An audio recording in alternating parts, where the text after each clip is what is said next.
Hello my friends, and welcome back to the rabbit hole. Today's video is going to be part 1 of my 30 days of mascara project. Yeah, I've got another project that I'm doing. I had a lot of fun last time and figured we'd do it again. And this time, it is all about mascara. And in case you missed it, the idea behind this project is that I hypothesize mascara is the most confusing product in our makeup routines, and I feel like the best example of that was when I did that survey for you guys and asked, what's the best and the worst mascara you've ever tried? Essence's Lash Princess won in both categories. So the best mascara is the worst mascara. I love it. That is exactly. So for this entire month of April, I'm trying a different mascara every single day, taking note of every nuance in that mascara, and then I hope at the end of this project, I'll know a lot more about mascara. Maybe you guys will be able to identify the quirks of each mascara a little better, and hopefully in the end we can all buy mascaras that suit our needs better. I know the criticism of this. I know that it is a wasteful project. That's actually why I thought about doing this so long ago, and I was like, it's so wasteful. I'm going to throw away so much mascara at the end of it. But hopefully it's for a greater good. Hopefully we really get something from this project. And I've got this project divided into 4 different categories. I thought I would start with my favorite high-end mascaras, and then the second grouping will be drugstore mascaras, so we're already on that today. But I want to revisit all of my favorites,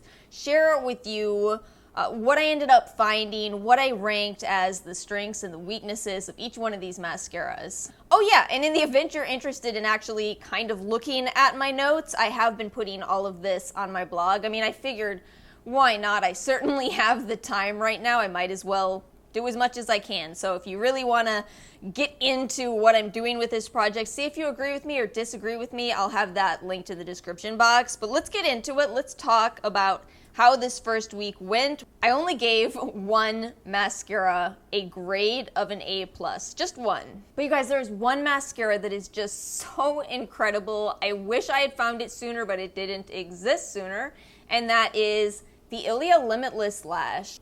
What I really noticed in this first week is that if a mascara has an incredible strength in one aspect, it will often have a con in another. How do you balance a mascara being extremely long wearing with also being extremely easy to remove, just to give you an example? And the reason I give this an A+ is because it's good at pretty much everything. I don't have a category of this where I think, yeah, it could be better. But ironically, that also means I don't think it's necessarily the absolute best in any category aside from maybe separation.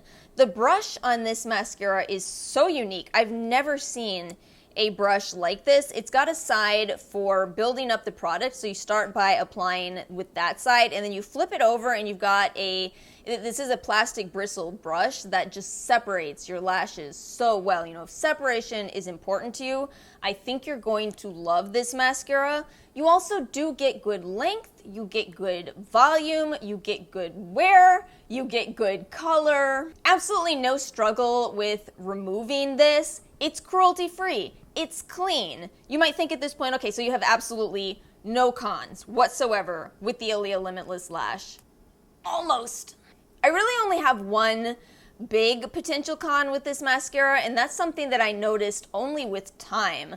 So when I first started using this, it's been perfection for so long for me, but I realized about 3 months after my first tube of these had been opened that it was starting to smell kind of like, mushrooms.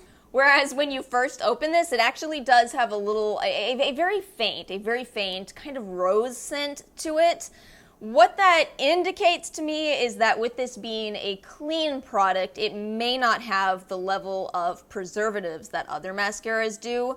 So with this one, what I would ultimately conclude is, and what I will be doing, I would buy the travel size. In all fairness, 3 months is the guideline for how long you're supposed to use a mascara. I think a lot of us bend the rules, but I think that is the official answer. It might be up to 6 months for some. But yeah, it's probably best to just buy the travel size, finish it up in 3 months, and not take any risks, your eyes are kind of important, just saying. And then the two much more minor concerns with this, I think that because it does have a scent, it's possible that it could irritate some people's eyes. And then, of course, the price. It is a little bit more on the pricey side. I gave 3 mascaras an A rating, and 2 of them were from Lancome, proving, again, that I really do love Lancome's mascaras.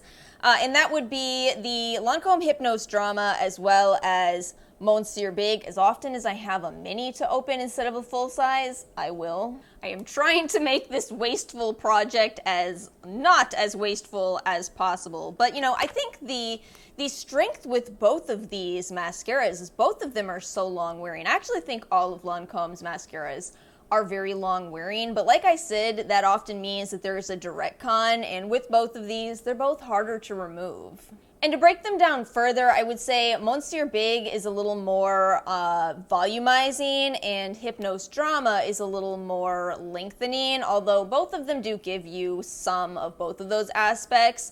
The color is excellent on both of these. This one has more of a perfume scent than Monsieur Big.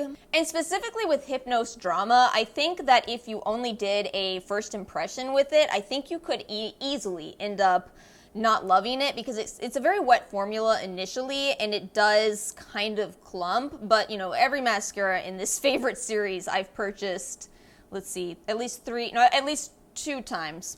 NARS Climax.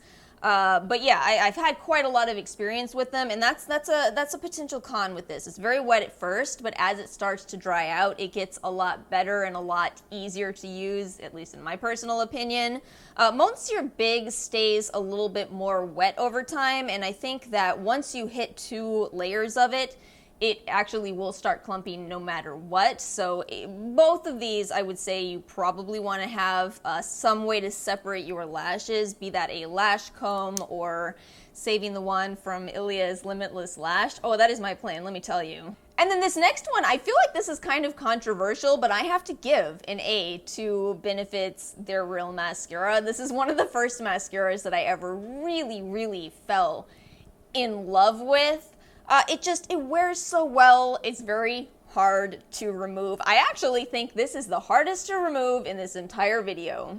And it does have 2 very specific strengths. I think that this is a really good mascara for giving you length and also for giving you separation. But this wand, this is the exact reason a lot of people don't like it. It is a very spiky plastic wand, and some people poke their eyes with it. I don't think I've ever done that.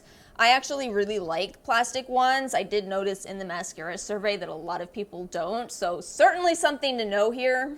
But I love this wand, and a lot of why I love it is that spiky tip of it. I'll use that to get these little lashes right out in my outer corner. For some reason, a lot of mascaras miss those, and I feel like since I do have slightly more sparse lashes, I really want to catch every bit of those. So yeah, it's an absolute favorite for me, has been for years, but I know why some people don't like it. So I gave 3 of my absolute favorite mascaras an A- rating. Let's start with the Cush Mascara, because in all fairness with this one, I actually do think the full size is a very good product, but I just cannot rank this higher because of a glaring problem that Milk has made. You get amazing volume, you get length as it does have fibers in it. The fibers seem to grip perfectly to your lashes, maybe because of the CBD oil content. It also conditions your lashes, so does Ilia's. I should have mentioned that earlier. But this does not have the best of reviews. And you want to know why? The sample size. And Milk keeps sending out these samples like the sample represents the full size. People try this and they think, what? That's an absolutely terrible mascara. It flaked everywhere. The sample flakes. The full size doesn't. And the reason is because the wand doesn't fit in the sample size. I know I talked about this in a video a long time ago, but it drives me nuts. The flakes are already coming out I haven't even pulled it completely out. Here they come. So, you know, you have a terrible example in this. And I think that, you know, people try the sample expecting it to represent the full size. It doesn't. And then you have these people going, okay, how come some people say this doesn't flake? Other people say it flakes absolutely everywhere. Which is it? This is even an option for your birthday gift this year from Sephora. Don't get that birthday gift. I mean, maybe do. The lip and cheek thing in it is nice. But it's just such a poor representation of the full-size mascara. And then NARS Climax. This is an incredible mascara specifically for me because it stands out in one very particular, very specific aspect. This is one of the most lifting mascaras that I've ever tried in my life. And as somebody who is to this day terrified of lash curlers, I don't like using them. So I love using this mascara to lift my lashes, give me kind of a semi-curl, even though on a day-to-day basis, I will not curl my lashes. And I think a lot of how they accomplish that is that it is a very light formula. By having this light formula, it means you don't get the same amount of volume as you would actually any of the other mascaras in this video. This is the only one I had to apply 3 coats to get to my desired level of volume. But again, you know, that's a feature that stands out so much that if that's something that you are really looking for, this could be a great choice. Also, by far the least scented in this video. Not that most of these mascaras have fragrance added, but most of them have kind of a characteristic scent ranging from the perfume scent in Lancome's to inky. And yet this only has 3 stars on the Sephora website, and I'm not surprised because a lot of people curl their lashes. I think if you curl your lashes and try this, you could think this is such an incredibly underwhelming mascara. Why would anybody love this? And my final mascara in today's video is just as specific as NARS Climax and having this very, very unique slant to it. I did hesitate on reviewing a Too Faced product, but it's a product that I fell in love with the first time I used it, and of course it is the Too Faced Damn Girl Mascara. Let me start with what I don't like about this though, because this too only has a 3-star rating. Why on earth is the wand almost a half an inch in size? Why? It makes it such a nightmare to apply this. If you try to get this close to your lashes, how are you supposed to... on your bottom lashes? Oh my goodness. But I'm not kidding when I say there's something unique about this. The texture of this mascara is like nothing I've ever tried. It is so incredibly lightweight on the lashes, easy to remove, and yet somehow wears all day. Then you get 0.43 ounces of product. This thing is gigantic. I feel like Damn Girl is this absolutely incredible formula paired with an awful brush. And you know, it's hard to harmonize that. If you are just trying to use this on your own, I honestly think you will hate it. But I'm somebody who, you know, since I'm scared of lash curlers, since I very rarely wear falsies, I do often double up on mascaras. This is such a great final mascara. Now that I know that sounds excessive to a lot of people, but as a final mascara, you just get so much volume, so much intensity of the color, and it stays all day. But it's still high end. It's still really, really hard to recommend to people, oh, make sure you're spending, you know, $50 so that you can have a decent end look from your mascara. That's really hard to recommend, and yet I do think that it has a very specific audience. So that is it. That is my first week of this project. Feel free to share your thoughts below. Please feel free if you disagree with me. You know, again, I think mascara is...